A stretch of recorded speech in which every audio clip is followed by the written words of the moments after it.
स्वर्गलोक की अनुपम शोभा, इंद्र सभा की दिव्य आभा और गंधर्वों के मधुर संगीत के बीच जब अप्सराएं नृत्य करती थीं, तब देवताओं तक की दृष्टि ठहर जाती थी।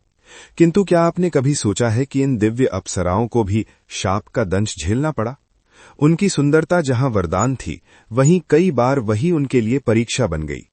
ये कथा केवल सौंदर्य की नहीं, बल्कि अहंकार, तपस्या, प्रेम और कर्म फल की है, जिसका वर्णन महाभारत, रामायण और भागवत पुराण में विभिन्न रूपों में मिलता है।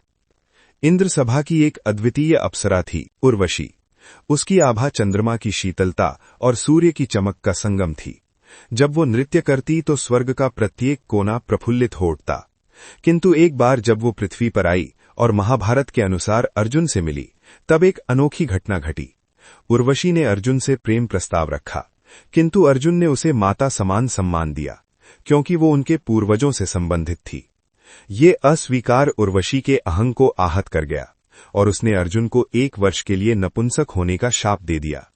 यही शाप आगे चलकर अर्जुन के अज्ञातवास में वरदान सिद्ध हुआ, जब वो बृहन्नला बनकर विराट नगरी में रहा। इस प्रकार अप्सरा का शाप भी ईश्वरीय योजना का हिस्सा बन गया। इसी प्रकार मेनका की कथा अत्यंत प्रसिद्ध है। जब महर्षि विश्वामित्र की तपस्या से देवराज इंद्र भयभीत हुए, तो उन्होंने मेनका को उनकी तपस्या भंग करने के लिए भेजा। मेनका की सुंदरता और नृत्य से ऋषि का मन विचलित हुआ और उनकी तपस्या भंग हो गई। किंतु जब ऋषि को अपने पतन का बोध हुआ, तो उन्होंने क्रोध में मेनका को त्याग दिया।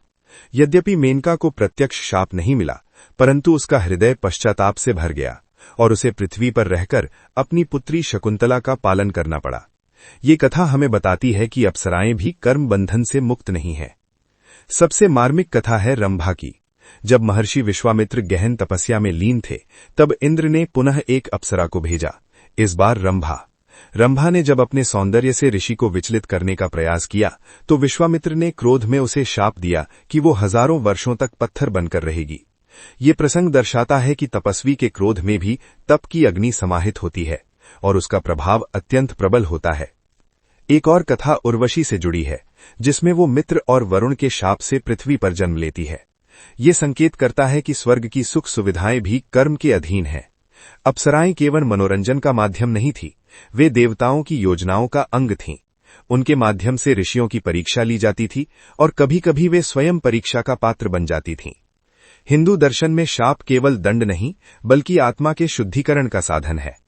अप्सराओं के शाप हमें सिखाते हैं कि सौंदर्य और सामर्थ्य यदि विनम्रता से न जुड़ें, तो वो भी पतन का कारण बन सकते हैं। परंतु हर शाप के पीछे एक छिपा हुआ वरदान होता है, जैसे अर्जुन के लिए उर्वशी का शाप या रंभा के लिए समय के साथ मुक्ति। इन कथाओं में एक गहरा संदेश छिपा है कि स्वर्ग हो या पृथ्वी, कर्म का नियम सब पर समान रूप से लागू होता है। देवता, ऋषि, अप्सरा या मानव, कोई भी उसके प्रभाव से परे नहीं। इसलिए जीवन में संयम, विनम्रता और धर्म का पालन ही सच्चा मार्ग है। अगर आपको ये जानकारी अच्छी लगी, तो वीडियो को ज्यादा से ज्यादा शेयर करें और चैनल को सब्सक्राइब करें। ओम नमः शिवाय।